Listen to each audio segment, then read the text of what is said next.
नमस्कार. नवीन वर्षाच्या तुम्हाला सर्वांना खूप खूप शुभेच्छा. आणि यंदाच्या वर्षी तुमच्या स्वप्नांना एक योग्य दिशा मिळावी हीच ईश्वरचरणी प्रार्थना. स्वप्न, लहान मोठी स्वप्न आपण सगळेच बघतो. आणि स्वप्नांना एक रिअलिस्टिक नाव द्यायचं झालं तर आपण त्याला ध्येय म्हणतो, मिशन म्हणतो, किंवा आजकालची जनरेशन आपण सगळीजणं ह्याला एक पर्पज म्हणतो. तर पर्पज किंवा find your why, find your पर्पजची एक खूप मोठी लाट गेले काही वर्ष सुरू आहे. आणि जेवढ्या लोकांना मी ओळखते, जेवढं रिसर्च मी केलं आहे, मला असं वाटतं की खूप मोजकी लोकं आहेत ज्यांना एकदम आधीपासून खूप क्लॅरिटी असते की त्यांना आयुष्यात काय करायचं आहे. बरं, काय करायचं आहे आणि का करायचं आहे. मेजॉरिटी जणं इन्क्लुडिंग मी या पाथवर खूप गोल गोल गोल गोल फिरतात. तर व्हॉट टू डू आणि वाय टू डू यामधली एक स्टेप थोडीशी मिसिंग आहे. आणि ती स्टेप म्हणजे how to find your why. Finding your why या विषयावर बरेच पॉडकास्ट, बरीच पुस्तकं, बरीच चर्चा होत असते. पण कुठेतरी how to find your why हे एक मिसिंग पीस आहे जे मला वाटतं. आणि याच उद्दिष्टाने मी ह्या पॉडकास्टची सिरीज सुरू करते आहे. मी निरनिराळ्या लोकांना इन्व्हाइट करणार आहे जे त्यांच्या त्यांच्या क्षेत्रात सक्सेसफुल आहेत आणि त्यांना त्यांचा व्हाय सापडला आहे. तर तो कसा सापडला या विषयावर आपण चर्चा करणार आहोत. आणि आपल्या चर्चेमध्ये आय एम शुअर की तुम्हाला तुमच्या प्रश्नांची उत्तरं नक्की सापडतील. चला तर मग सुरू करूया या पॉडकास्टची, ज्याचं नाव आहे find your super power, find your why and find how to find your why. चला तर मग सुरू करूया आणि आपल्या फर्स्ट गेस्टला भेटूया, जिचं नाव आहे सारिका गागरे. ती एक पर्सनल फायनान्शियल ॲडवायझर आहे. She is a finfluencer. She has a huge amount of fan following on her Instagram. She is a Josh Talk speaker. She is a mother, daughter and a wife. And most importantly ती माझी खूप खूप चांगली मैत्रीण आहे. चला तर let's introduce Sarika. Hi Sarika, thank you so much for coming on my first podcast. Thank you so much. मला खूप छान वाटतं. मला तुला बघूनच खूप छान वाटतं. तर जी मी तुझी आत्ता ओळख सांगितली, त्या व्यतिरिक्त तू स्वतःला कसं डिस्क्राईब करशील हे विचारण्याचं कारण असं की आपण म्हणजे बरेचसे रील्स किंवा सेल्फ फिलॉसॉफी किंवा सेल्फ इंट्रोस्पेक्शनचे पोस्ट बघतो, जिकडे असं म्हटलं जातं की describe yourself without your tags, without your designations. तर who are you without all the introduction that I just gave about you. Right. आणि मला असं वाटतं ती स्वतःची ओळख करणं खूप इम्पॉर्टंट आहे. सो मी स्वतःला ग्रोथ पेसर म्हणेल. की मला असं वाटतं की मी काल जशी होते ना त्याच्यापेक्षा 1 इंच तरी माझ्यात काहीतरी ग्रोथ असली पाहिजे. आणि कशातही असेल, मे बी माझं लँग्वेज च्याबद्दल काम करणं असेल, माझं फिजिकली किंवा मेंटल हेल्थवर काम करणं असेल. सो प्रत्येक गोष्टीत नॉलेज घेणं, रोज काहीतरी नवीन शिकणं. कदाचित तेच होतं की मोस्ट ऑफ द टाईम आपण एकदा शाळा सुटली, कॉलेज सुटलं की आपण शिकणं विसरतो किंवा ग्रो करणं विसरतो. जे आहे त्यात स्टॅग्नंट होतो. सो मला असं वाटतं मी स्वतःला ग्रोथ पेसर म्हणणं जास्त चांगलं असेल. I really like the word growth pacer. So definitely. आणि नक्कीच आपण रोज इव्हॉल्व करत राहणंच is like very human to us, right. या जनरेशनच्या मुलांना, मुलींना, लेट्स से 20s मधल्या लोकांना, 30sमधल्या लोकांना तुझं एक्झॅक्टली कामाचं स्वरूप काय आहे ते तू सांगू शकतेस का? फायनान्शियल ॲडवायझरी किंवा पर्सनल फायनान्स एक्सपर्ट म्हणून मी काम करते. तर बघ, पैसा आपण जे काही आहे ते पैशासाठी करतो, फॅमिलीपासून लांब जातो, काम करतो. पण तो पैसा मॅनेज नाही करता येत बऱ्याच लोकांना. आणि या गोष्टीमध्ये असं आहे की ज्याच्याकडे जास्त पैसा असतो ना त्याला तेवढं कमी नॉलेज असतं ते सांभाळण्याचं. सो हे गणित आहेच. म्हणून आपल्याकडे या गोष्टीवर खूप कमी काम केलं गेलेलं आहे. पहिल्यापासून आपलं आई वडील, बाबा आजोबा या सगळ्यांनी FD किंवा खूपच कन्झर्वेटिव्ह राहिलो आहे आपण. आपण नेहमीच असं म्हणतो की पैशांची बचत करावी. आपल्याकडे हा प्रश्नच नाही की पैसे इन्व्हेस्ट करावे. बरोबर. सो त्या क्षेत्रात माझं काम चालतं. कामाचं स्वरूप असं आहे की लोक पैसे कमवतात, त्यांना इन्शुअर करणं, म्हणजे समजा मी एक पोर्टफोलिओ बनवला किंवा मी एक पैसे जमा केले आणि मग घरात कोणी आजारी पडलं तर माझे ते पूर्ण पैसे संपून जातील. सो त्यासाठी हेल्थ इन्शुरन्स असणं गरजेचं आहे. ओके. प्लस एक ब्रेड अर्नर आहे आणि त्याची डेथ झाली तर मग फॅमिलीला खूप फायनान्शियल प्रॉब्लेम्स फेस करायला लागतात. तर त्या केसमध्ये त्यांचा टर्म इन्शुरन्स करणं आणि अगेन गोल्स जे आहेत की मुलांचं एज्युकेशन आहे, रिटायरमेंट आहे आणि आत्ता आपण लाईफस्टाईल जी बघतोय त्यानुसार पहिले कसं होतं की माझा मुलगा माझा रिटायरमेंट प्लॅन होता की तो मला सांभाळणार होता. पण आय थिंक आपली जनरेशनसाठी तो ऑप्शनच नाही आहे. सो आपल्याला ते सगळं स्वतःच्या पैशांमध्ये फिगर आउट करायचं. प्लस आपले गोल्स आहेत की मला बाहेरही फिरायचं आहे, मला कारही घ्यायची आहे. सो या सगळ्यांचा जो गोंधळ माजला आहे त्याच्यामध्ये आम्ही लोकांना मार्ग दाखवतो ओके. की तुम्हाला हे सगळं तुमच्या ॲम्बिशन्स तुमच्या पैशांसोबत इनलाईन असल्या पाहिजे. अगदीच तुम्ही EMIवर जगताय हे चुकीचं आहे. सो या क्षेत्रात माझं काम चालतं. कामाचं स्वरूप असं आहे की लोक सध्या खूप बदललं आहे माझ्या कामाचं स्वरूप आफ्टर इंस्टाग्राम आणि जसं तू म्हणतेस की ओके.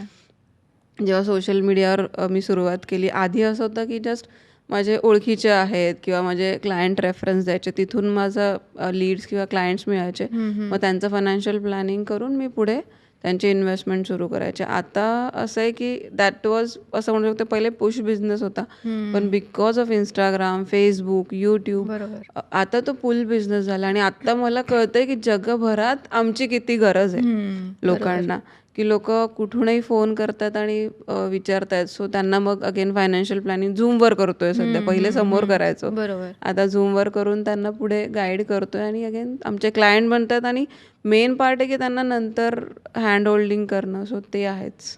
सो एक गोष्ट तू आत्ता म्हणालीस की तू जसं जसं या प्रोसेसमध्ये वळत गेलीस किंवा मुरत गेलीस तुला जाणवलं की लोकांना याची जास्त गरज आहे. बरोबर. तर in this whole process of what is your purpose, why is your purpose XYZ किंवा how to find your purpose, तुला असं वाटतं का की जिकडे गरज आहे तिकडे आपण काहीतरी सॉल्व्ह केलं म्हणजे प्रॉब्लेम असलेला सॉल्व्ह करणं किंवा प्रॉब्लेम आहे हे आयडेंटिफाय करणं is like the first step of or the first step towards finding your Y असं म्हणू शकतो का आपण? हो, असं म्हणू शकतो. पण जसं तू म्हटलीस इंट्रोडक्शनमध्ये की आपल्याला कळत नाही लवकर, तर again it is an trial and error. म्हणजे असं कधीच होत नाही. आता मला गप्पा मारायला खूप आवडतं. मला लोकांच्या गोष्टी म्हणजे प्रत्येक माणसाच्या मागे एक गोष्ट दडलेली असते. तो जेव्हा माझ्यासोबत बोलायला लागतो त्याचा पहिला हाय आणि जातानाचा बाय खूप वेगळा असतो. सो प्रत्येकाची एक एक स्टोरी असते आणि मला तर ती स्टोरी खूप म्हणजे एखादा पुरुष माझ्याकडे येतोय आणि त्यातल्या सगळ्यात आतली गाठ आहे ना पैशाची असते आणि ती तो माझ्यासमोर उलगडतो. म्हणजे तर मला ते खूप आवडतं की मी लोकांचे जे प्रॉब्लेम्स आहेत ते माझ्याकडे घेऊन येतात आणि जे आयुष्यातली आय थिंक सगळ्या प्रॉब्लेम्सचा प्रॉब्लेम म्हणजे किंवा बाकीचे प्रॉब्लेम ज्याच्यामुळे होतात तो मोठा प्रॉब्लेम घेऊन येतात. सो मला पहिल्यापासून लोकांशी बोलायला, त्यांचे प्रॉब्लेम सॉल्व्ह करायला, त्यांना मदत करायला खूप आवडतं. तर पहिली गोष्ट पर्पज किंवा जी गॅप किंवा नीड तू म्हणतेस की ती शोधणं. त्याच्यापेक्षा मला काय आवडतं ना तर त्याच्याशी तू नीड त्याच्यासोबतची नीड जर फाइंड आउट केली ना तर तुला तो पर्पज लवकर मिळेल की ती प्रोसेस तू एन्जॉय करशील असं मला वाटतं. Very true. खूप इम्पॉर्टंट मुद्द्यावर तू हात लावल्यास. म्हणजे बरेचदा असं होतं की काही स्टँडर्ड गोष्टी असतात की हे म्हणजे लेट्स से डॉक्टर बनणं, सर्जन बनणं, इंजिनियर बनणं. तर बरेचदा सगळेजण त्या मार्गावर जातात whether it is making you happy or not. So नक्कीच problem solution is important but तुम्ही त्या प्रॉब्लेमशी किती रिलेट करताय हे इम्पॉर्टंट आणि एन्जॉय किती करताय ती प्रोसेस. हां, एन्जॉय किती करताय. रिलेट केलं तर एन्जॉय करू शकाल. सो डेफिनेटली बरोबर. आणि आत्ता तू म्हणालीस की तुला लोकांशी बोलायला आवडतं. सो एखाद्या व्यक्तीला जर फायनान्शियल ॲडवायझरी करायची असेल, पर्सनल फायनान्शियल ॲडवायझरी, तर त्याच्यामध्ये काय काय स्किल सेट्स असले पाहिजेत असं तुला वाटतं? सगळ्यात मोठा स्किल सेट असा की तुम्हाला नंबर्सशी फॅमिलियर असलं पाहिजे. दुसरं लोकांच्या बिहेवियर जे आहेत त्याच्याशी फॅमिलियर असलं पाहिजे. तो मॅनेज कसा करू शकतो आपण, त्यासाठी स्वतःवर पण तेवढाच म्हणजे कंट्रोल असला पाहिजे. कारण जो प्रोडक्ट आम्ही डील करतोय किंवा इथे आल्यानंतर तुम्हाला डील करायचा तो मार्केट आहे. सो इट इज म्हणजे मार्केटचं काय म्हणू समानार्थी शब्द म्हणजे व्होलॅटिलिटी आहे, की जो वरती खाली होत असतो. सो त्याच्यासोबत क्लायंट पण वरती खाली होतात. सो मी स्टेबल असणं खूप गरजेचं आहे किंवा या फील्डमध्ये येतात. सो रादर दॅन काय म्हणू शकतो अकॅडमिक कंडिशन्सपेक्षा तुम्ही इथे येऊन सक्सेसफुल होण्यासाठी तुम्हाला माणसं मॅनेज करता आली पाहिजे. पैसे तर बाजूची गोष्ट आहे, पैसे तर होतात मॅनेज, ॲक्च्युली क्लायंटचं बिहेवियर मॅनेज करायला लागतं असं आहे. I think people skills is something very important जे irrespective of any field you select is going to come handy. म्हणजे जेवढं तुम्ही वरती जाता ॲज अ लीडर, तुम्ही when you are the top position तुम्ही लोकांनाच मॅनेज करताय rather than managing the money. बरोबर, एकदम so people skills is I think something that is very very important. So definitely people skills. पण आता तू जसं म्हणालीस की नंबर्सची आवड पण असणं गरजेचं आहे. सो एक बेसिक असं एक क्वालिफिकेशन असावं का तुझ्या मते, की आता जे व्ह्युअर्स आहेत जे आपल्याला बघतायत, जर का त्यांना तुझ्यासारखं व्हायचं असेल उद्या, if they are looking at you, I am sure so many people look at you as a role model, तर त्यांनी काय 3 स्टेप्स घेतल्या पाहिजेत at the start of their career? Let's say 20s मधली एक मुलगी आहे, तिला उद्याची सारिका गागरे बनायचं असेल तर तिने काय करावं? खूप छान प्रश्न आहे आणि मला खूप आवडेल की या क्षेत्रात लोकांनी यावं, कारण खूप गरज आहे. म्हणजे असं म्हणू शकतो 1800 लोकांना एक फायनान्शियल ॲडवायझर आहे. असा रेशो असा रेशो आहे. इट इज प्रॅक्टिकल आहे. ओके. म्हणजे एक ॲडवायझर 200 ते 300 फॅमिली कम्फर्टेबली मॅनेज करू शकतो. सो एवढा गॅप आहे. Okay. So 12th is a minimum qualification.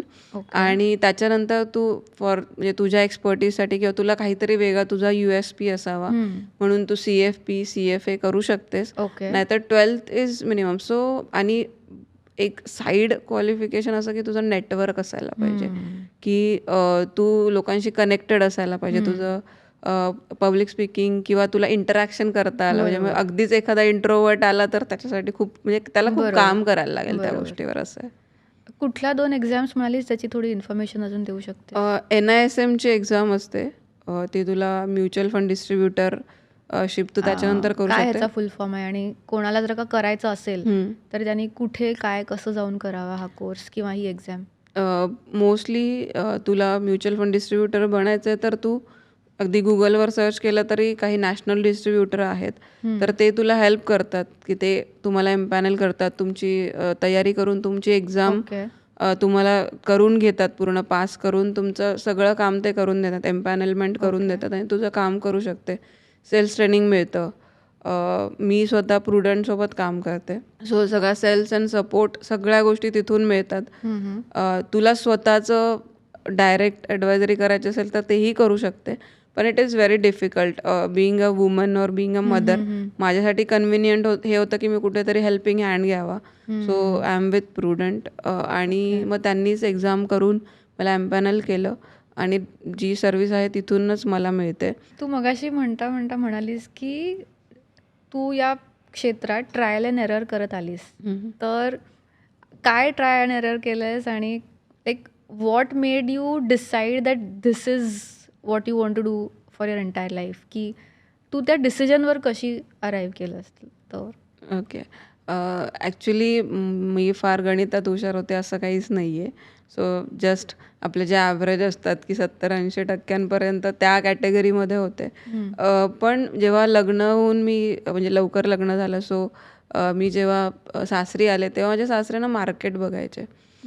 So सकाळी रोज अजूनही आमच्याकडे ते रिच्युअल आहे की आम्ही जेव्हा ब्रेकफास्ट करतो तेव्हा आमच्याकडे मार्केट चालू असतं टीव्हीवर. ओके. मला प्रश्न पडायचा हे काय करतायत. सो पहिल्याचपासून मला प्रत्येक गोष्ट खूप अगदी शून्यातून शिकायची सवय. मी इथून सुरुवात केली की शेअर म्हणजे काय असतं. बरोबर. मला ते खूप फॅसिनेटिंग वाटायला लागलं की अरे असं असतं, मग स्टॉक्स असतात, मग तुम्ही ते घेतलं की तुम्ही म्हणजे इट इज मला तेव्हा खूप सिम्पल वाटलं की म्हणजे मी ह्याच्यात जर काम केलं किंवा हे शिकलं तर मला खूप लवकर पैसे अर्न करता येतील. अगदी मला काही त्याच्यासाठी वेगळं क्वालिफिकेशन घ्यायची गरज नाही आहे. सो सासरे मला शिकवत गेले की असा शेअर घ्यायचा. मग आमच्या जवळच एक ब्रोकिंग हाऊस होतं, तिथे मी जाऊन बसायची. मग ओके. तिथे अगदी सगळे असे आजोबा वगैरे बसल्याचे आणि मीच आपली अगदी मुलगीशी जाऊन बसायचे तिकडे. सो बघायची लोकं माझ्याकडे. पण मला शिकायचं होतं. मला काय खूप असं पैशांचं असं नव्हतं. पण मला शिकायचं होतं. मजा येत होती मला ते शिकायला. मग हळूहळू शिकायला सुरुवात केली. मग ट्रेडिंग करायला सुरुवात केली. इंट्राडे करायची किंवा मग असं आहे की स्विंग ट्रेडिंग म्हणजे ट्रेडिंगमध्ये उतरले बेसिकली. ओके. सो असं 3-4 वर्ष मी ट्रेडिंग केलं. मग त्याच्यानंतर प्रॉपर मी शिकले आणि मग as a intraday trader me trading परत म्हणजे ते त्याच्यात जास्त काम करणं सुरू केलं. की जेव्हा अगदी मी सकाळी मुलगी नव्हती मला तेव्हा, तर सकाळी 9 ते 3 वाजेपर्यंत, तेव्हा 9 ओके. वाजता ओके. मार्केट ओपन व्हायचं. 3 वाजेपर्यंत मार्केटमध्ये बसून ट्रेड घेणं या गोष्टी. सो असं करत करत जवळजवळ 7 ते 8 वर्ष मी ट्रेडिंग केलं अच्छा. आणि तिथून मला खूप बऱ्यापैकी माहिती मिळाली. पण तिथे एक म्हणतो ना, बाय नेचर आपण म्हणजे माणूस त्याला शांतता हवी असते. म्हणजे सारखंच म्हणजे तो नुसते डोंगरं आणि दऱ्या पार करत राहिला तर पॉसिबलच नाही आहे टिकणं. सो मग कुठेतरी मला ते मुलं झाल्यानंतर म्हणजे पहिली मुलगी झाल्यानंतर मला ते अशक्य व्हायला लागलं. कारण सगळं बाकी मॅनेज गोष्टी करणं. ते आपल्याला इमोशन मॅनेज करायचं आणि अगदी market is a game of emotions आणि तिथे इमोशन मग ते माझ्यासाठी थोडं जास्त प्रॉब्लेमॅटिक व्हायला लागलं. मग थोडंसं काम कमी केलं. मग थोडीशी मुलगी माझी मोठी झाल्यानंतर म्हणजे 1-1.5 वर्षाचा ब्रेक झाला. मग मुलगी थोडीशी मोठी झाल्यानंतर जस्ट बाबाचे एक मित्र आहेत ते इन्शुरन्स सेक्टरमध्ये DO होते म्हणजे जे एजन्सी देतात. मग त्यांनी बोललं की त्यांचं एक टार्गेट होतं. मग ते बोलले की तू एजन्सी घे इन्शुरन्सची, तुला फायनान्शियल सेक्टरमध्ये आहेसच. आणि प्लस मी जेव्हा लग्न करून आले तेव्हा मग आमच्या घरातले टॅक्सेस, फायनान्सेस, इन्व्हेस्टमेंट अच्छा. या सगळ्या गोष्टी माझ्याकडे आल्या. म्हणजे ओके. आपोआपच त्या आल्या ओके. की तुला मग बाकीचं काम नाही ना, मग हे बघ असं करून बरोबर. मग मी ते सो मला नॉलेज होतं आमच्या घराचं इन्शुरन्स आणि ऑल ते मी मॅनेज करत होते. आधी ट्रेडिंग करत होते तेव्हा. मग इन्शुरन्सची एजन्सी घेतली. तेव्हाही पहिल्याचपासून आहे ना, बिईंग अ स्पोर्ट्समॅन म्हणजे मी स्पोर्ट्समध्ये आय वॉज व्हेरी की शाळेला मी आपल्या महाराष्ट्राला रिप्रेझेंट केलं ओके. आहे. सो एक धडाडी कुठला म्हणतो. स्पोर्ट खेळायचीस? मी ट्रॅक इव्हेंट मी 400 metre running, 400 metres track nice. रनिंगमध्ये होते. तर त्याच्यामुळे ना मला एखादी गोष्ट घेतली ना की मग तिच्यात आपला इम्पॅक्ट किंवा मग असं की घेतलंय करायला तर मग काहीतरी बेस्टच करायचं असं. बरोबर. सो इन्शुरन्सची एजन्सी घेतली पहिल्याच वर्षी शतकवीर आणि मग अरे वा. खूप ओके. काम छान सुरू केलं. झालंही, सगळ्यांनी खूप सपोर्ट केला. त्याच्यानंतर म्हणजे मी हार्डली 6-8 महिने केली असेल इन्शुरन्सची ची जर्नी माझी 6-8 महिन्यांचीच असेल. मग नंतर जेव्हा मी अजून ट्रेनिंग्स वगैरे घेत होते त्याच्यासोबत माझं चालू होतं शिकणं. तर तेव्हा असं कळालं की insurance is not a wholesome product. So तुला त्याच्यासाठी अजून तुझं प्रोडक्ट बास्केट वाईड करायला हवं. कारण माझ्यासाठी नेहमी centre place was my client. की माझं अर्निंग तेवढं इम्पॉर्टंट नाही आहे. बिईंग म्हणजे एक हायर मिडल क्लास फॅमिलीमध्ये असल्यामुळे मला दरवेळेसच पैशांसाठी काम करायची गरज नव्हती. हां, स्टाफची सॅलरी निघणं या बेसिक गोष्टी आहेत. पण माझ्यासाठी ना माझा क्लायंट एक सेंटर पोझिशन होता. जेव्हा मला कळालं की फक्त इन्शुरन्सचं सोल्युशन नाही आहे, फक्त मार्केट हे सोल्युशन नाही आहे, पण त्याचे जे गोल्स असतात त्याच्यासाठी काम करण्यासाठी माझ्याकडे अजून काहीतरी प्रोडक्ट असणं गरजेचं आहे. मग मी जसं जेव्हा बघितलं की मार्केटची व्होलॅटिलिटी क्लायंटला एक चांगलं फायनान्शियल लाईफ देऊ शकत नाही आणि इन्शुरन्समध्ये तर गोल्स कंप्लीट होण्याची पॉसिबिलिटी नाही. सो मध्ये म्युच्युअल फंड हा प्रोडक्ट मला सापडला आणि तिथे मला असं कळालं की मी इथून पुढे काम करू शकते. आणि मला गायडन्स असा मिळत गेला, गुरु असे मिळत गेले की त्याच्यात मी एक पायरी पुढची घेतच गेले असं. सो तुझ्या आत्ताच्या या स्टोरीमध्ये 2-3 गोष्टी ज्या मला एकदम प्रामुख्याने जाणवल्या ती म्हणजे to be successful in what you are doing. I think curiosity असणं खूप इम्पॉर्टंट आहे. म्हणजे तू म्हणालीस की तू अगदी स्क्रॅचपासून सुरू केलंस की शेअर म्हणजे काय, आणि sometimes when you want to learn तुम्हाला आय थिंक थोडंसं निर्लज्ज व्हायला म्हणजे इगो वगैरे येणं आला की माणूस संपतो. Second thing is hunger. म्हणजे you have to be hungry आणि देन तुम्ही यू कांट रिअली कंप्लेंट की लोक काय म्हणतायत. आणि थर्ड थिंग इज जे मला कदाचित थोडं उशिरा कळलं. ऑल्दो माझ्या घरी तसं बॅकग्राऊंड आहे, लाईक माझा नवरा, आई बाबा. So somewhere if you chase money ना, money will kind of run away. म्हणजे if you focus on adding value then money will come to you. जसं तू बोललीस की तुला होतं की you want to serve the client, money will follow and it actually happened. Yes yes. Also मला माझ्या जर्नीशी कम्पेअर केलं तर असं विचारायला आवडेल किंवा सांगायला आवडेल की राईट ऑपॉर्च्युनिटी मिळण्यासाठी तुम्हाला राईट सर्कल्समध्ये असणं फार गरजेचं असतं. So any thoughts on how to be in the right circles? I think माझ्याशी असं झालं की मी नेहमीच I was on right place on right time. Okay. कदाचित युनिवर्सची कमाल असेल Okay. किंवा काही असेल किंवा माझी थॉट प्रोसेस असेल की मी अशी आहे की मला खूप सॉर्टेड आवडतात गोष्टी, माणसं सॉर्टेड आवडतात, तर तीच तशीच मला मिळतात देवाच्या कृपेने आजूबाजूला. आणि कसं माहिती आहे का, जेव्हा आपण एखादी गोष्ट चेस करतो ना, तर तशी लोक तशा अपॉर्च्युनिटी आपल्या आजूबाजूला येतात. Right. त्याच्यावर माझा खूप विश्वास आहे. Right. आणि येस आणि आणि मला असं वाटतं ना, लोक किंवा जग म्हणू शकतो किंवा आपल्या आजूबाजूचे सिच्युएशन खूप छान असतात, खूप मस्त असतात. म्हणजे आपण आहे ना मुळातच म्हणजे दरवेळेस हा असंच असेल का, मग याचं काय याच्यामध्ये म्हणजे काहीतरी याचा स्वार्थ असेल असं नाही विचार करायला पाहिजे. Right. म्हणजे लोक खूप चांगलं असतात, अपेक्षा नसताना लोक आपल्यासाठी खूप करतात आणि आपल्याला द्यायला आलं ना तर आपल्याला देणारे पण दिसतात समोर. असं आहे. Very beautiful thought. सो आता समजा तू आजच्या घडीला हे करत नसतीस तर तू काय करत असतीस? म्हणजे do you think that a person should have a plan B? Because मी बरेचदा असं बघते फिल्म्समध्ये किंवा पुस्तकांमध्ये, people like there a set of people who think that you should have a plan B. म्हणजे आजकालचे hustlers if you see, they are doing a job plus they are chasing a side thing and eventually they will pick up that thing and make it their main thing and drop their job. So that is actually their plan B. Versus there are so many people who kind of invest years after years just to do one thing. Of course त्याला ते मिळते, पण I think this is a kind of controversial किंवा I think this depends on a person to person. तर तुझं काय मत आहे की प्लॅन बी असावा की नसावा? तुझा पहिला प्रश्न होता की मी जर हे ॲडवायझर नसते तर मी काय असते. तर मला स्पोर्ट्स खूप आवडतं, मला वर्कआउट करायला खूप आवडतं, तर मे बी डान्स करायला आवडतं. तर ह्याच्यामध्ये काहीतरी मी नक्कीच केलं असतं चांगलं. किंवा करूही शकते, वी नेवर नो की होऊ शकतं. सो आणि दुसरं तुझं असं म्हणणं होतं की प्लॅन बी असावा की नाही. माझं असं नेचर आहे ना की फोकस खूप इम्पॉर्टंट आहे. सो फॉर हॉबी तू करू शकतेस, पण एकदा एक काम घेतलं ना तर मग ते करूनच सोडायचं. म्हणजे माझा असा ॲटिट्यूड आहे की लात मारेन तिथे पाणी काढेल. सो म्हणजे की मग कसं की ऑप्शन्स ठेवलं ना, इव्हन आता माझ्याही काही मैत्रिणी आहेत, त्या म्हणतात अगं नाही जमत, मग मी हेच करू का तेच करू का. अरे ऑप्शनच नका ना ठेवू. सो तुला जर एखाद्या गोष्टीत सक्सेसफुल व्हायचं आहे आणि मला नाही वाटत ना की 3 वर्षांपेक्षा जास्त किंवा 4 वर्षांपेक्षा जास्त वेळही लागतो लोकांना. जर तू खरंच तुझा सगळा फोकस तिथे दिलास ना तर आरामात होतात गोष्टी. कारण आत्ता आहे ना तशी लोक खूप कमी आहेत की जे एका गोष्टीवर फोकस्ड असतात. खूप डायव्हर्जन झालं लोकांमध्ये.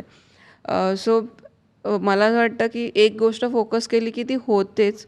आणि तुला असं म्हणायचं की प्लॅन बी असावा का, तर प्लॅन बी ची जागा आहे ना आपल्याला, मला असं वाटतं आपल्या करिअरचा 10-12 वर्षानंतर ठेवावी, असा माझा एक व्ह्यू असेल. Would you like to elaborate, like 10-12 वर्षानंतर म्हणजे एक्झॅक्टली? की म्हणजे तेच की तो ऑप्शन नाही ठेवला मी या म्हणजे माझ्या सेक्टरमध्ये एकदा मी सक्सेसफुल झाली आणि मी एका लेवलला गेली, मग मी बाकीचा विचार करू शकते की हां मग मी हा बिझनेस माझा सेल्फ रनिंग ठेवला. आणि मग exactly plan B, it's like तुला जे हवंय तू अचीव्ह केलंस and then you are pursuing your hobbies. Yes yes. So basically according to there should not be plan B. आणि I think it all added up की तू म्हणालीस की जे काही तू विचार करतेस it kind of comes into reality, like you manifest things and hence no plan B. Yes. So all in all it all depends upon म्हणजे clarity and focus and law of attraction हां. Basically. आणि लोकांना काय देवाला पण option नाही द्यायचं की दुसरी कोणती वा वा, गोष्ट हीच. छानच. Lovely thought. Okay. So what are the pros and cons of being in this profession? Okay. So pros असं आहे की लोक खूप ट्रस्ट करतात आपल्यावर. सो आणि त्यांचा एकदा ट्रस्ट बसला ना तर तो क्लायंट लाईफ टाईमसाठी आपल्यासोबत असतो. ओके. सो एक आपली क्लोज फॅमिली असते आणि आपली एक्सटेंडेड फॅमिली क्लायंट होऊन जातात. So okay. त्या प्रत्येक गोष्टी आपल्याबरोबर शेअर करतात. आणि खूप मी बघितलं आहे की एखादा खूप मोठा बिझनेसमॅन असेल किंवा एखादा पोलिसमॅन असेल जो खूप टफ आहे, पण तो समोर येऊन जेव्हा खरंच त्याच्या फायनान्शियल्समध्ये प्रॉब्लेम असतो ना तो तेवढाच हळवा होतो अच्छा. फॅमिलीसाठी. सो बिईंग अ फिमेल तुम्ही तुमचे वर्क आर याच्यात हे करू शकता की तुम्ही 9 to 5 काम करायची गरज नाही आहे. बरोबर. ते एक गोष्ट आहे. दुसरं आहे तुम्ही खूप लोकांशी जोडलं जाता, तुमचं नेटवर्क स्ट्रॉंग होतं. तिसरी गोष्ट तुमचे स्वतःचे फायनान्सेस खूप स्ट्रॉंग होतात आणि we are open to all की सगळ्या गोष्टी आपण ट्राय करतो तिथे. कॉन्स असं म्हणू की तोच ट्रस्ट सांभाळणं खूप गरजेचं असतं लोकांसाठी, की तुम्ही 10 गोष्टी चांगल्या केल्या ना त्या लक्षात नाही राहणार, पण एकदा कुठे चूक झाली ना. याच्यावरच मी तुला स्टोरी सांगते. कालच ॲक्च्युली मी बाहेर होते दिवसभर. संध्याकाळी सगळे माझे ऑफिसला गेले तर सगळे स्टाफ शांत एकदम बोलायलाच तयार नाही. म्हटलं काय झालं? काय नाही म्हणे, एक क्लायंट आलेले असे खूप ओरडून गेले.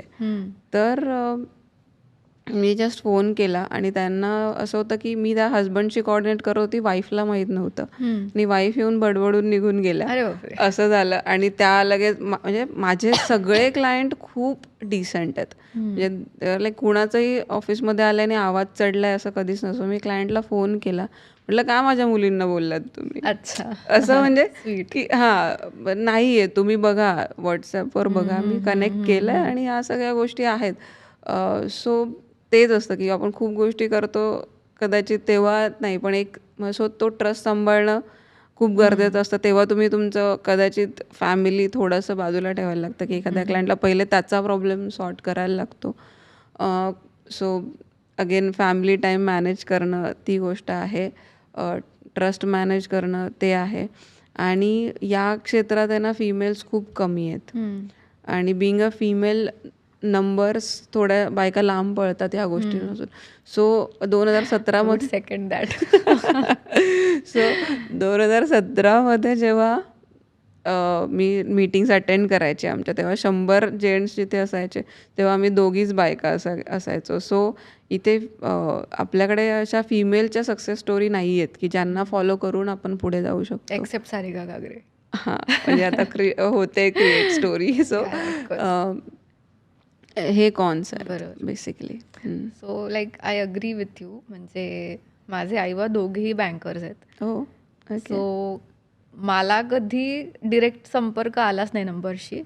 आणि माझा नवरा is also into number. So Yes. Somewhere so maybe हा एक भाग असेल. शिवाय मला नंबरची भीती. So for some reason I think your bang on की right. What has changed within you as a person because of this profession? Like एक माणूस म्हणून या प्रोफेशननी तुला काय शिकवलंय?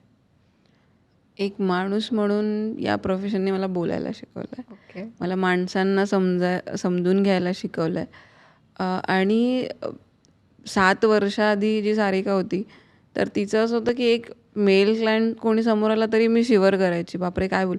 आय वॉज हॅव्हिंग म्हणजे नॉलेज होतं, मला कसं स्वतःचे पैसे मॅनेज करायचे हे होतं, पण मी खूप इंटरॅक्शन नव्हतं लोकांशी जास्त. सो तेव्हा मला भीती वाटायची काय बोलू किंवा बोलताना काही चुकलं तर. इथून माझी सुरुवात झाली आहे आणि आज अशी गोष्ट आहे की मी 1000 लोकांसमोरही बोलू शकते. नो डाऊट तो बोलनेस माझ्यामध्ये पहिल्यापासून होता, पण त्याला एक वे दिला या प्रोफेशननी किंवा या इथे जेव्हा आले तेव्हा मी अशा लोकांशी जोडले गेले की जे खूप फोकस्ड होते, ज्यांना खूप चांगलं काम करायचं होतं. सो आणि एक माझं जी गोष्ट आहे की मला रोज नवीन शिकायला खूप आवडतं. म्हणजे असं कधीच होत नाही की मी आज पूर्ण दिवस गेला आणि मी एखादा इन्फॉर्मेटिव्ह व्हिडिओ नाही बघितला आहे, माझ्या फील्डच्या रिलेटेड मी काही अभ्यास नाही केला आहे किंवा मेडिटेशन किंवा या गोष्टींबद्दल मी नवीन काहीतरी नाही शिकले. तर डे वनपासून माझं असं होतं की या प्रोफेशनमध्ये जी सुरुवात, शून्यापासून सुरुवात आणि आजपर्यंतचं अपडेटेड नॉलेज, याच्यामधलं मला 60-70% तरी माझ्या गाठीशी हवं. सो नॉलेज माझं खूप इम्प्रूव्ह झालं या गोष्टींशी. ओपन खूप झाले की पहिले असं होतं की मला असं वाटायचं मी स्वतः कार घेणं की माझा 1 कोटींचा पोर्टफोलिओ असणं किंवा माझ्याकडे एवढे पैसे असणं हे अशक्य आहे. पण आता असं अजिबात वाटत नाही. म्हणजे असं वाटतं की लोकांना पैसे आपण वाढवून देऊ शकतो, कमवून देऊ शकतो, तर आपणही ती गोष्ट अचीव्ह करू शकतो. तिसरी गोष्ट जसं मी सांगितलं की पब्लिक स्पीकिंग माझं खूप इम्प्रूव्ह झालं. कॉन्फिडन्स कमालीचा वाढला आहे. असं कधीच होत नाही की म्हणजे मी कुणासमोर तरी बोलायला जाते आणि मी नर्वस आहे. आता असं होतच नाही. म्हणजे कितीही लोकं असतील आणि मला खूप मजा येते आता लोकांशी बोलायला किंवा कन्व्हर्सेशन करायला. अगदीच आपली मैत्रीण घेणं की जिलाही काही माहिती नाही आहे.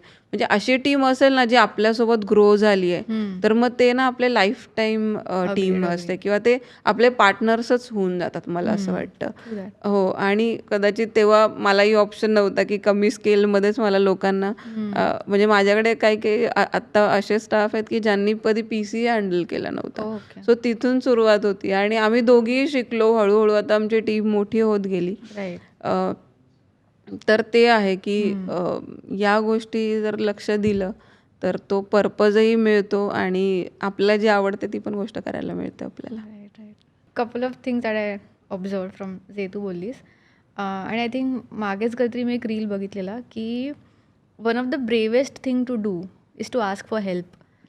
आणि आय थिंक हे सुद्धा आपण I think majority middle class म्हणावं किंवा त्यांना असं खूप न्यूनगंड असतो की अरे मी हेल्प मागितली तर लोक काय विचार करतील. So I think it's okay to ask for help. पण अजून एक मला माझ्या पर्सनल जर्नीमधनं हे जाणवलं की when you asking for help, don't be लाचार and ask for help. Like ask it with respect and dignity. म्हणजे आणि अजून एक गोष्ट म्हणजे अगेन अँड अगेन तू या मुद्द्यावर येतेस की तुम्ही जसे असता तशीच तुम्हाला लोक मिळतात. So I think it's all about believing in the good and having the right intention to put out the good.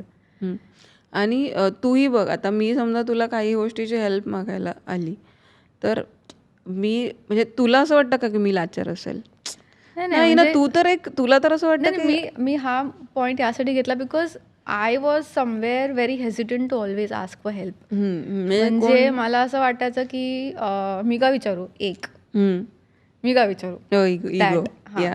Second was अरे लोक जज करतील, ही तर खूप सिम्पल गोष्ट आहे, स्टुपिड गोष्ट आहे. बट आय थिंक काय म्हणतात त्याला, nothing is silly or nothing is stupid from the context point of view. म्हणजे आता फायनान्सच्या मे बी काही बेसिक गोष्टी असतील ज्या तुझ्यासाठी बेसिक आहेत, बट मे बी त्या मला जेन्युअनली नसतील माहिती. किंवा मी जे करते लाईक ब्रँडिंगमधल्या काही गोष्टी ज्या आहेत ज्या मला माहिती आहेत पण तुला माहीत नाहीत. So it's always a give and take. Like nothing is obvious is what I always have understood. पण मला इथे असं म्हणायचं आहे की तू एखाद्याला हेल्प मागितली ना, तू त्याला ऑलरेडी गुरुच्या ठिकाणी ठेवलेलं असतं.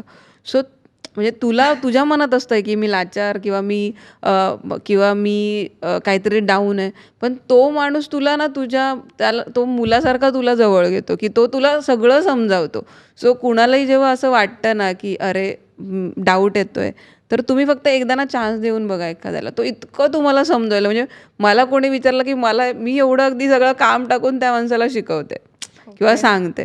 सो कोणी असे असतील जे विचार करत असतील की मी का विचारायचं किंवा मला थोडंसं ऑकवर्ड वाटतंय, तर तुम्ही फक्त एकदा म्हणजे विचारून बघा. तो समोरचा माणूस तुम्हाला एवढा, आपल्याला असं विचारेल अरे मी एवढे दिवस काय नाही विचारले. हां एक्झॅक्टली. म्हणजे तेच म्हणते मी की मला असं आता रिअलाइज होतं बिकॉज ऑफ माय काय म्हणतात त्याला bad experiences with some people म्हणा किंवा बिकॉज ऑफ मी not opening up to people म्हणा. आय वॉज ऑलवेज हेजिटंट की अरे जाऊ देत, I just figure it on my own. Yeah let me figure it on my own मुळे I think I have kind of stumbled a lot in life. I mean, it is always good to have the right balance of self-figuring out, but also asking for help. So, both these things are like kind of important. So, the first question is 3 tips that you would want to give me as a content creator. Consistency असली पाहिजे. एक honest ठेवू शकतो आपलं content. तिसरी गोष्ट अशी आहे की घाबरायचं नाही स्वतःला. म्हणजे जे आहे आपण आपल्याला ॲक्सेप्ट करून तसंच मांडायचं. One life mantra that you live by and has always help you overcome difficult times.